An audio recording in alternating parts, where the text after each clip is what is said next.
Coming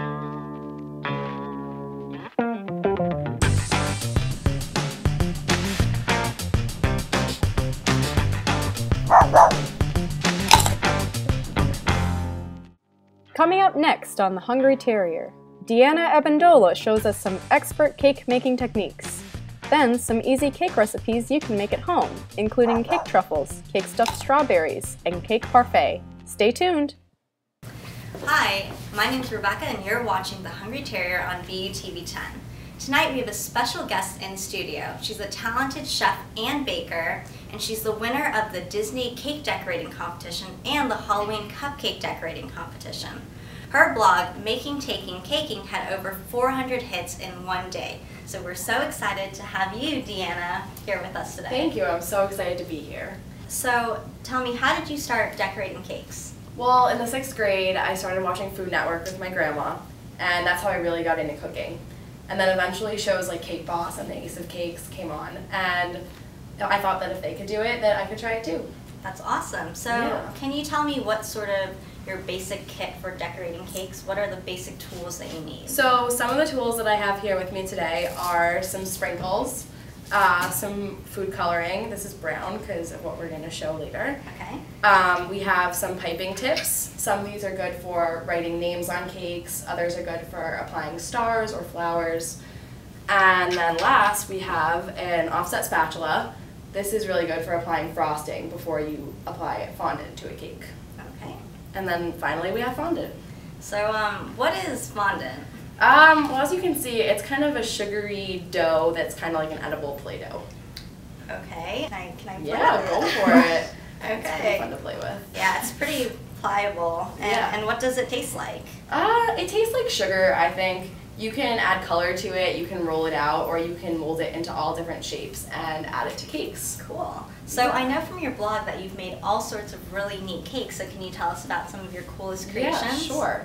A couple years ago I made a topsy-turvy cake that was kind of a Mad Hatter style.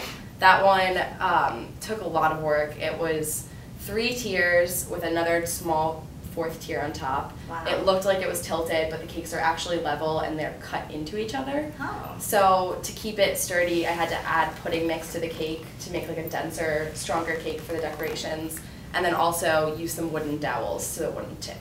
Awesome. So I understand you can also do some cool effects, right? And you're going to show us one of them? Yeah. So now you're going to show us how to do a wood stain, right? Yeah. Last year I actually looked this up because I was making a Big Mouth Billy Bass cake for my dad's birthday and had to make a wood background for the cake. Okay. So for this one, you take a plain fondant that looks like this and you add brown food coloring to it. So once you swirl that in partially, so it's not fully brown, it's kind of a marbled tie-dye look, and then you would roll this out completely flat and lay it on the cake. So over here we have a cake that's covered in the marbled brown fondant. Okay, so that's the marbled brown. Yeah, this half over Okay. here. So then what you do is that you take what we have here, which is actually vodka with brown food coloring, Okay. and you take that with a basting brush and you brush it onto the fondant.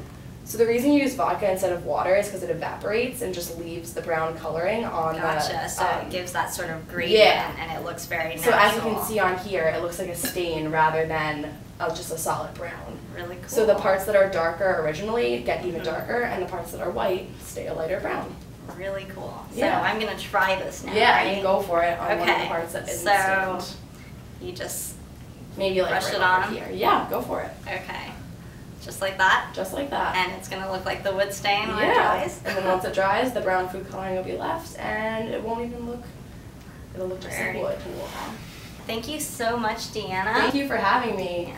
And if you want to contact me with any questions or comments, you can email me at dabb@bu.edu or check out my blog at www.makingtakingcaking.weebly.com. So thanks for watching, guys, and catch us next time for more treats on The Hungry Terrier. Debbie, you need to help me. I have a huge party tomorrow and nothing to make. All I have are a bunch of cakes laying around my house. What should I do? Don't worry, Sam. Cake mixes are great when you're running out of time. But let me show you a few easy tricks to make your cakes into something that's really fun to eat and really pretty to look at. You ready to get started? I am ready. Let's do this. Okay. Cake mixes can be great when you're short on time, but at the end of the day, you just end up with a plain old cake. We're going to teach you some easy tricks to revamp that stale old cake and turn it into something fun to eat and pretty to look at. Now we're going to make cake truffles. With cake truffles, the cake does not even have to be fresh. Stale cake is actually better because it soaks up more of the frosting. First, you're going to start by crumbling up the cake with a fork in a bowl.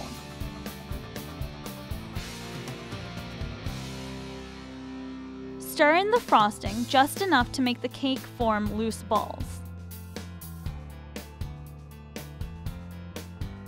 Roll the cake into little balls, and then freeze these balls. While the cake balls are freezing, melt the chocolate in a double boiler.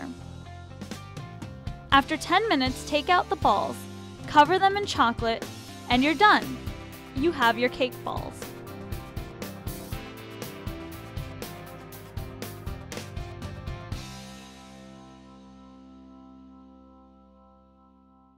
Next, we're going to make cake stuffed strawberries.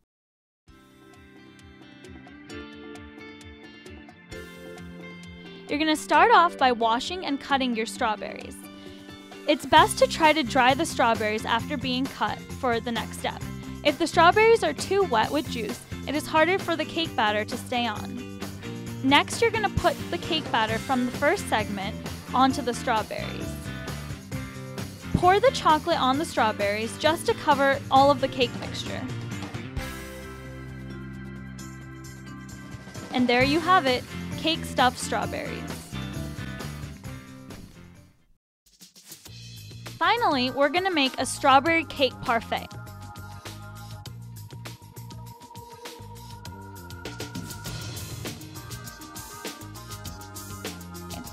You're going to start off by cutting 2 small layers of cake out. In a glass container, put down 1 sheet of cake you just cut out. Add whipped cream, diced strawberries, and then more whipped cream.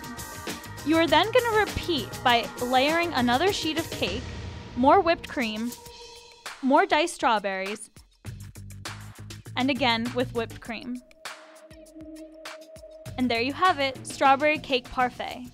Super easy, super delicious, and it's everyone's always impressed because it looks so pretty. I know, but So little it's do great. they know it was so easy. Exactly. Thanks for watching this episode of The Hungry Terrier. Be sure to join us next time when we dive into Boston's food truck culture. See you then!